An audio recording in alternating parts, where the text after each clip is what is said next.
Mən Yasin Füzuli bu rəvayətimi Cəllabad rayonu Kövüzbulaq kəndindən olan şəhidimiz Ataşlı Zülfüqara həsr edirəm. Anasından xatirə. Allah cəmi şəhidlərimizə rəhmət eləsin. Salam olsun sizlərə, Polad mübarizlərə. Yazmışam bir rəvayət, dinləyin ey cəmaət.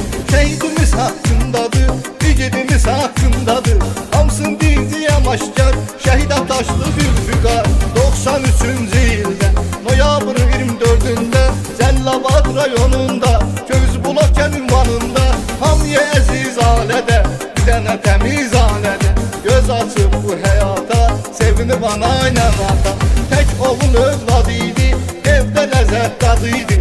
Zülfüqar uşaq çağından, hələ uşaqlığından vətənpərvər olurdu, böyüyüb yaşad olurdu.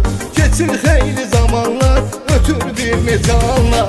Məktəbi vurur başa, çatır 18 yaşa. Gedir hərbi xidmətə, xidmət edir dövlətə.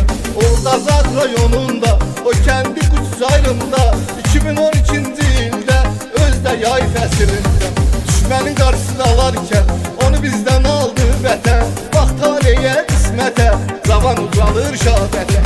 Şəhid xəbəri gəldi, qəmi kədəri gəldi, doğma olan ünvana, neynəsin yazır ana. Oğul deyib ağlayırdı, balasını qucaqlayırdı. Mən yolunu gözləyirdim, toy etmək istəyirdim. Axı sən nişanlıydın, sevdiyinə bağlıydım. Gəlşin ürəyə dağ oldu, üç rəyli bayraq oldu. Sənin bəli libasın, o düşmənin bəlasın. Versin böyük yarada, balan ayırdı anadan.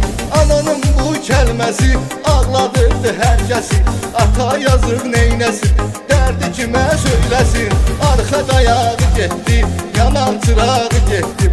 Şəhid bacısı ağlaraq, ürəyimi dağlaraq. Getdi cavan qardaşı, onun ürək sildaşı.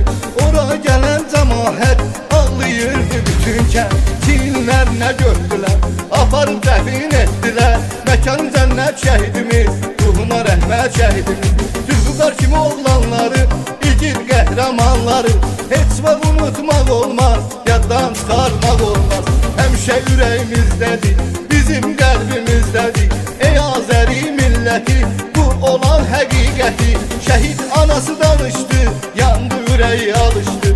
Dedi ki mənim adımdan, sən şəhid övladımdan yaz inan bir rəvayət. Mən də yazdım nəhayət, mənim də mövzum budur, həyatda arzum budur. Heç bir ata ilə ana qalmasın yana yana, övlad ölümü görməsin, əzab zülmü görməsin.